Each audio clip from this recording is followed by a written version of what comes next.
Suriye'de 2 kez Cumhurbaşkanlığı, 2 kez de Başbakanlık yapan Haşim el-Etasi kimdir? Suriye Anayasası'nın babası olarak bilinen Haşim el-Etasi 1875 yılında Humus'ta doğdu. Orta ve liseyi Humus'ta tamamladıktan sonra 1895'te İstanbul'daki Mektebi Mülkiye'den mezun oldu. Siyasi kariyerine ise 1888'de Beyrut'ta başladı. 1918'e kadar Osmanlı'nın değişik vilayetlerinde kaymakam ve mutasarrıf olarak görev yaptı. Osmanlı'nın Suriye'den çekilmesinin ardından Suriye Ulusal Kongresi'ni kurdu. 1920'de Kral 1. Feysal ile anlaşarak Suriye'nin bağımsızlığını ilan etti ve başbakan görevini üstlendi. Faysal Krallığı'nın Fransızlar tarafından dağıtılmasından sonra bir grup ileri gelen Suriyeli ile birlikte 1927'de Ulusal Bloğu kurdu. 1928'de İbrahim Hanano ile birlikte Ulusal Cephe anlamına gelen El Kütlel Vataniye adı altında Suriye'nin ilk siyasi partisini kurdu.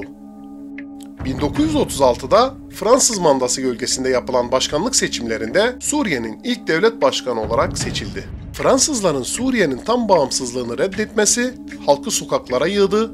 Bunun üzerine Etasi 7 Temmuz 1939'da istifa etti. Daha sonra emekliye ayrılan El-Etasi 1943'ten 1949'a kadar süren Şükri El-Kuvvetli hükümetini destekledi. El-Kuvvetli hükümetinin 1949'da Hüsnü Ezzaim tarafından darbeyle devrilmesinin ardından geçici hükümete başkanlık yaptı. Yeni bir seçim yasası getirerek Suriyeli kadınlara ilk kez oy kullanma hakkı tanıdı.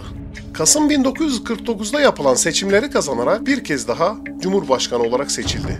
Ancak aradan çok geçmeden ordu komutanlarından olan Edip Çiçekli tarafından 19 Aralık 1949'da askeri darbe yapıldı.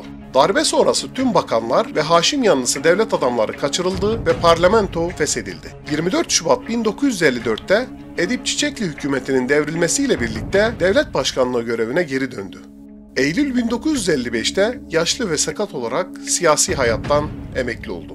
Mısır'la Suriye'nin kurduğu Birleşik Arap Cumhuriyeti döneminde 6 Aralık 1960'da hayatını kaybetti. Yurt hasreti çekenlerin sesi, Yurt FM.